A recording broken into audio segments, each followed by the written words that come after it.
Paintings यानी कि तस्वीरें, जो कि ह्यूमन हिस्ट्री यानी कि मानवीय इतिहास में रिसेंट टाइम से चली आ रही है। जिस समय में कागज तक का आविष्कार नहीं हुआ था, उस समय के पेंटर दीवार, खास तरह के पत्ते और कपड़ों पर पेंटिंग बनाया करते थे।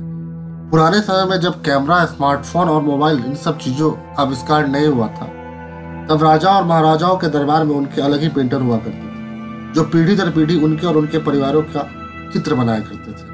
पेंटर अपनी पेंटिंग में ज्यादातर प्रेजेंट और पास्ट की घट रही घटनाओं का वर्णन करते थे। बट हिस्ट्री में कुछ ऐसे ही पेंटर हुए जिनकी पेंटिंग को मोस्ट मिस्टीरियस, स्कैरी और डार्क पेंटिंग कहा जाने लगा। तो आज की इस वीडियो में हम और आप मिलकर जानेंगे 10 ऐसी पेंटिंग जिन्हें डार्क पेंटिंग कहा जाता है। तो वीडियो शुरू करने से पहले लेट्स होल्ड फॉर इंट्रो।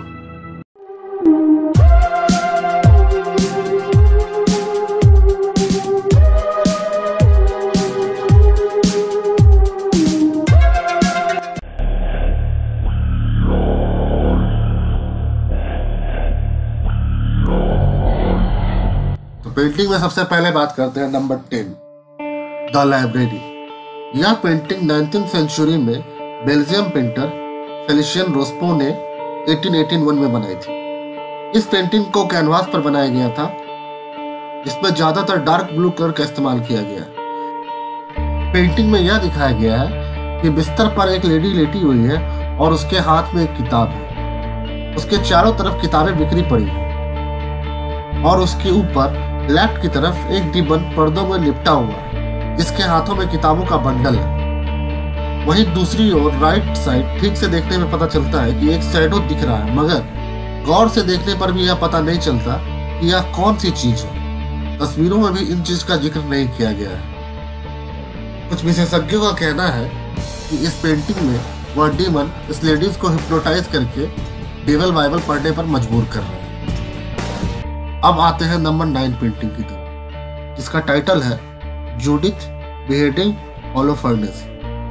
इस पेंटिंग को इटालियन पेंटर कारवागियो ने 1599 से 1602 के बीच में बनाई थी, जो कि एक ऑल कैनवास पर बनी हुई पेंटिंग है।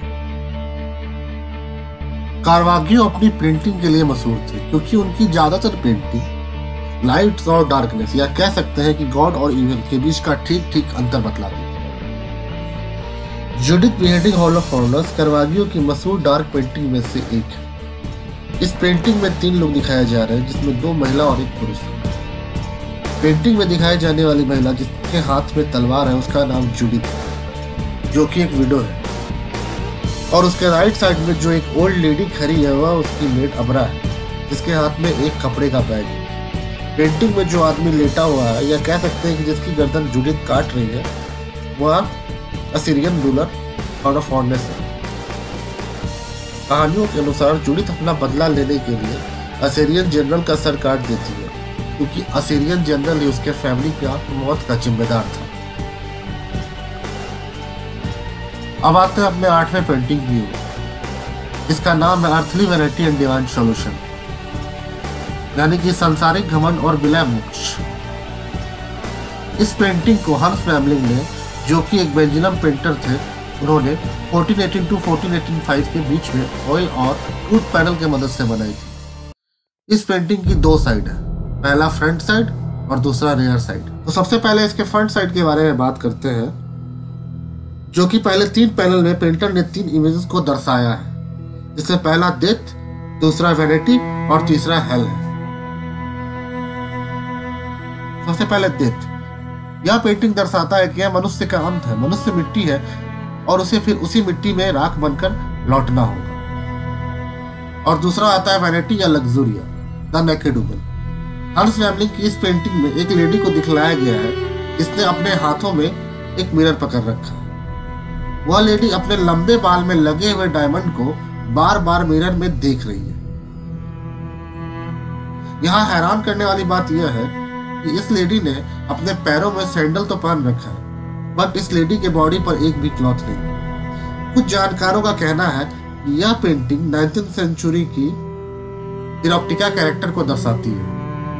अब आते हैं इसके फ्रंट पैनल के तीसरे इमेज की तरफ, जिसका नाम है हेल।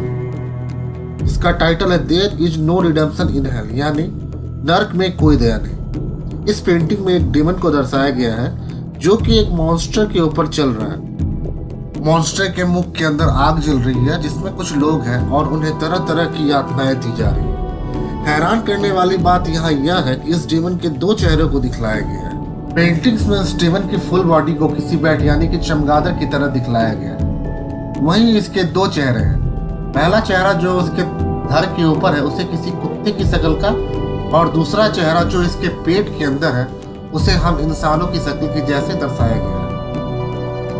अब आते हैं इसके रेयर साइड की तरफ। यहाँ भी 3 पैनल हमें देखने को मिलता है, जिसमें पहले नंबर पे है कॉस्ट ऑफ आर्म्स, दूसरे नंबर पे है क्राइस्ट इन मैजेस्टी और तीसरे नंबर पे है मेमेंटो मोरी। तो सबसे पहले इस पेंटिंग में बात करते हैं कॉस्ट ऑफ आर्म्स। तो कॉस्ट ऑफ आर्म्स जिसका मतलब होता है किसी खास ऑर्गेनाइजेशन या किसी खास संगठन का प्रतीक चिन्ह। मगर पेंटिंग में इस चीज के बारे में कोई भी जानकारी देखने को नहीं मिलती। हाँ, पेंटिंग के लोगों को गौर से देखने पर यह दिखता है कि वहाँ फ्रेंच लैंग्वेज में एक टाइटल लिखा हुआ है जो कुछ इस तरह है, नल बिन सेंस पेनी, जिसका मतलब है नो गुड विदाउट एफर्ट, मतलब नो पेन नो गेन, यानी कि बिना प्रयास के कुछ संभव नहीं। इस पेंटिंग के बारे में ज्यादा जानकारी प्राप्त नहीं है क्योंकि आज तक यह नहीं पता चल पाया कि यह कॉस्ट ऑफ आर्म्स किस कंट्री, टाउन, ऑर्गेनाइजेशन या फैमिली से बिलोंग करता है। अब आते हैं इसके सेकेंड पैनल की ओर, जिसका टाइटल है क्राइस्ट इन मैजेस्टी, साल्वेटर मुंडी। इस पैनल में जीसस क्राइस्ट को साल्वेटर मुंडी के रूप में दिखाया गया है, जिनके चारों ओर डिफरेंट कलर में 4 डिफरेंट म्यूजिक एंजल्स को दिखलाया गया है, जिनके हाथों में म्यूजिकल इंस्ट्रूमेंट है। पेंटिंग में जीसस को blue and red renaissance dress में दिखलाया गया है। इस पेंटिंग में जीसस क्राइस्ट को राइट हैंड से ब्लेसिंग देते हुए दिखलाया गया है। ठीक वहीं अपोजिट उनके लेफ्ट हैंड में एक ऑर्ब है जिसे ग्लोबस क्रूशियर कहा जाता है। हैरानी की बात यह है कि यह पेंटिंग 1765 से 1900 तक कहीं गायब हो गई थी, मगर बाद में इस पेंटिंग को सर चार्ल्स रॉबिन्स ने एक्वायर कर लिया था। मगर यह बात अभी तक पता नहीं चल पाई है कि यह पेंटिंग कहाँ डिसअपीयर्ड हो गई और फिर चार्ल्स रॉबिन्स ने इसे कहाँ से एक्वायर कर लिया। चार्ल्स रॉबिन्स ने अपने इंटरव्यू में यह कहा कि जब यह पेंटिंग उन्हें मिली थी तब यह बहुत खराब अवस्था में थी, जो कि उन्होंने इस पेंटिंग को दोबारा रीएडिट किया। इस पेंटिंग में जीसस के चेहरों को और बालों को रिपेंट किया गया है। अब आते हैं इसके तीसरे अंतिम पैनल के अंतिम इमेज की ओर। इस पेंटिंग में एक ह्यूमन हेड स्केलेटल को एक लकड़ी के तख्ते के अंदर रखा हुआ दिखलाया गया। उस तख्ते को गौर से देखने में पता चलता है कि उस तख्ते पर एक टेक्स्ट लिखा हुआ है जो कि लैटिन लैंग्वेज में है, मेमेंटो मोरी। इसका मतलब होता है याद रखिए आपको मरना है। इससे ज्यादा इस पेंटिंग के बारे में कोई भी जानकारी उपलब्ध नहीं है। अब आते हैं अपने साथ में पेंटिंग की तरफ, जिसका टाइटल है डेथ एंड लाइफ। इस पेंटिंग को ऑस्ट्रेलियन पेंटर गुस्ताव क्लिम्ट ने 1909 to 1910 के बीच में बनाया था। क्लिम्ट की यह पेंटिंग 1911 में रोम के वर्ल्ड एग्जीबिशन में पब्लिश हुई थी और इस पेंटिंग ने फर्स्ट प्राइज भी जीता था। क्लिम्ट की इस पेंटिंग में डेथ और लाइफ दोनों को अलग अलग साइड में दिखलाया गया है। यहाँ लेफ्ट साइड में डेथ को एक ह्यूमन बॉडी स्केलेटल के रूप में दिखलाया गया है, जो कि एक डार्क ब्लैक चादर से कवर्ड है। यह इस तरफ इशारा करता है कि किसी व्यक्ति की मृत्यु हो जाने के बाद उसके बॉडी को किसी चादर या किसी कपड़े से ढक दिया जाता है। और वहीं ठीक राइट साइड में हम लाइफ को देखते हैं, जहाँ की बहुत सारे लेडीज फ्लावर के बेड पर लेटी हुई है। उन सब के बीच एक न्यू बॉर्न बेबी भी लेटा हुआ है। ठीक उन लोगों के सामने एक मस्कुलर मैन लेटा हुआ है जो कि एक लेडी की बाहों को पकड़े हुआ है। इन सब लोगों के बीच एक बूढ़ी महिला को भी दिखलाया गया है। इस पेंटिंग में पेंटर ने लाइफ टू डेथ होने वाली घटनाओं को अच्छी तरह से दर्शाया है। यह पेंटिंग जीवन से लेकर मृत्यु तक के होने वाली घटनाओं को दर्शाता है। अब आते हैं अपने छठे पेंटिंग की ओर, जिसका टाइटल है हेल द लास्ट जजमेंट। इस पेंटिंग को हेरोनिमस बॉश, जो कि एक डच पेंटर थे, उन्होंने 1490 to 1491 के बीच में बनाया था। इस पेंटिंग की 4th अलग अलग सीरीज है, जिसका यह आखिरी हिस्सा है। इस पेंटिंग में जीवन के बाद मृत्यु की होने वाली घटनाओं को दर्शाया गया है।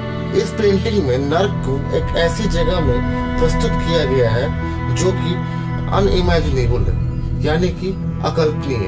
इस पेंटिंग की थीम इस चीज को ध्यान में रखकर बनाई गई है कि जो लोग बुरे काम करते हैं, जो लोग ईश्वर से नहीं डरते हैं, वह ईश्वर से डरे और अच्छे कर्मों पर ध्यान दें। इस पेंटिंग को इतना स्पष्ट बनाया गया है कि जो लोग इसे देखते हैं उन्हें ठीक ठीक पता चलता है कि इस पेंटिंग में अलग अलग तरह के डिमंस हैं जो कि मरने वाले की आत्माओं को उनके कर्म के अनुसार सजा दे रहे हैं, या कह सकते हैं कि यातनाएं दे रहे हैं। पेंटिंग का मकसद यह है कि लोगों को सद्मार्ग पर लाना, कि आप अपने जीवन काल में ऐसी कोई भी कर्म न करें जो मरने के बाद आपको नरक में भेजा जाए और आपकी आत्माओं को यातनाएं भोगना पड़े। अब आते हैं अपने 5वीं पेंटिंग की ओर, जिसका टाइटल है द फेस ऑफ वॉर। इस पेंटिंग को स्पेनिश पेंटर साल्वाडोर डॉली ने 1914 to 1941 के बीच में बनाया था। इस पेंटिंग को उन्होंने स्पेनिश सिविल वॉर के खत्म और सेकेंड वर्ल्ड वॉर के शुरुआत होने के बीच में बनाया था। कुछ जानकारों का यह भी कहना था कि साल्वाडोर डॉली कभी कभी अपनी कलात्मक दृष्टि में तबार्ग में होने वाली घटनाओं को देखते थे। पेंटिंग में एक बंजर रेगिस्तान में एक डेड ह्यूमन स्केलेटल फेस को दिखलाया गया है, जो कि मुर्दे के फेस की तरह दिखता है और वह मुरझाया हुआ है। चेहरे की दोनों आंखों और मुंह में भी एक जैसे चेहरे हैं, और गौर से देखने पे यह पता चलता है कि इन चेहरों के अंदर जितने भी चेहरे हैं वो अनंत चेहरे हैं। चेहरे के अराउंड स्नेक घूम रहे हैं जो उन्हें काट रहे हैं। पेंटिंग के लोअर साइड कॉर्नर में एक हाथ का निशान देखने को मिलता है जो देखने से किसी ह्यूमन का लगता है, और इस पेंटिंग की कोई खास जानकारी मौजूद नहीं है। अब आते हैं अपने चौथी पेंटिंग की ओर, जिसका नाम है टेंथ एंड ब्रिजिल। इस पेंटिंग को फ्रेंच पेंटर विलियम एडोल्फ ने 1850 to 1851 के बीच ऑयल और कैनवास की मदद से बनाया था। यह पेंटिंग डिवाइन कॉमेडी पे आधारित है। पेंटिंग में हेल के दृश्य को दर्शाया गया है, और यहाँ पेंटिंग में दोनों खरे सैनिक हैं, जिनमें से एक का नाम ज्ञानी सिची है, ज्ञानी सिची, जो कि एक सूदखोर है, और वह एक मृत व्यक्ति की संपत्ति को हड़पने के लिए धोखे से उस मृत व्यक्ति की पहचान को अपनाए हुए है। और दूसरा सैनिक कैपेचियो है, जो कि दुष्ट और विधर्मी है। पेंटिंग में हम इन दोनों सैनिकों के पीछे खड़े हुए शैतान को भी देख सकते हैं। शैतान उन्हें नरक में उनके साथ होने वाली घटनाओं को दिखला रहा है। यहाँ यह दिखाया गया है कि यह नरक पूरे आत्माओं से घिरा हुआ है। यह लोग अपने आधिपत्य को साबित करने के लिए एक दूसरे को मार काट रहे हैं। एक शैतान उन दोनों के पीछे खड़ा हुआ है, जिसके पास पंख है, और वह अपने बड़े बड़े आंखों से उन दोनों को देख रहा है और उन पर हंस भी रहा है। इधर खड़े यह दोनों शख्स अपने अपने आत्माओं की छवियों को लड़ते देख रहे हैं। वहीं एक साउल जमीन पर अनकॉन्शियस अवस्था में लेटा हुआ है। ज्ञानी सिची, जो कि एक सूदखोर की आत्मा है, वह कैपेचियो से फाइट में जीत न पाने की वजह से उसके गर्दन पर अपने दांत से हमला कर देता है और उसकी गर्दन को काट लेता है। वही कैपेचियो अपने बचाव में ज्ञानी सिची के बालों को पकड़कर खींचता है, मगर वह धूर्त ज्ञानी सिची अपने घुटनों से कैपेचियो की कमर की हड्डियों को तोड़ देता है। और सामने खड़े यह दोनों अपनी अपनी आत्माओं की लड़ाई के इस दृश्य को देखकर डर रहे हैं। पेंटिंग में यह दर्शाया गया है कि दुष्ट व्यक्तियों की आत्माओं को नरक में भी शांति नहीं मिल पाती। अब आते हैं अपने तीसरे पेंटिंग की ओर, जिसका नाम है द नाइटमेयर। इस पेंटिंग को स्विच पेंटर हेनरी फुसली ने 1780 to 1781 के बीच में बनाई थी। इस पेंटिंग को हेनरी ने ऑयल और कैनवास की मदद से बनाई है। इसमें एक लेडी को नींद में दिखलाया गया है, जिसकी बाहें पलंग से नीचे गिरी हुई है। एक मॉन्स्टर मंकी उसकी छाती पर बैठा हुआ है, जिसका नाम इनक्यूबस है। पेंटिंग में एक कमरा दिखाया गया है, जिसके अंदर यह महिला लेटी हुई है। कमरे को भी डरावने रूप से ही दिखलाया गया है।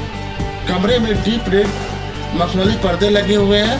साथ ही लेफ्ट की तरफ एक घोड़े को भी दिखलाया गया है, जो गौर से उस मॉन्स्टर मंकी इनक्यूबस को घूर रहा है। द नाइटमेयर पेंटिंग हेनरी की ड्रीम थीम पर बनाई हुई पेंटिंग है, जिसमें ड्रीम में ह्यूमन और मॉन्स्टर के बीच सेक्सुअल रिलेशनशिप को दर्शाया गया है।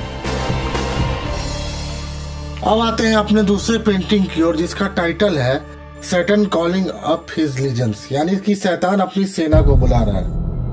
इस पेंटिंग को विलियम ब्लैक, जो कि ब्रिटिश पेंटर थे, उन्होंने 1800 to 1805 के बीच ऑयल और कैनवास की मदद से बनाया था। पेंटिंग में शैतान को अपनी सेना को बुलाते हुए दिखलाया गया है। पेंटिंग को इस थीम पर बनाया गया है कि जब शैतान को भगवान ने स्वर्ग से निकालकर नरक में फेंक दिया तो वह अपने पावर और रिचुअल की मदद से अपने आर्मी यानी कि सेना को बुलाता है ताकि वह फिर से स्वर्ग पर हमला कर सके। पेंटिंग में शैतान को गुस्से में दर्शाया गया है और वह अपने पावर और रिचुअल से अपनी सेनाओं को बुला रहा है। उसके चारों तरफ आई हुई इसकी सेना अचेत पड़ी हुई है जो कि खुद को संभालने की कोशिश कर रही है। पेंटिंग में उस शैतान को जो कि चोटी पर खड़ा है उसके नाम का तो कोई जिक्र नहीं, हाँ, मगर पेंटिंग में यह बताया गया है कि वह शैतान उन सभी का लीडर है।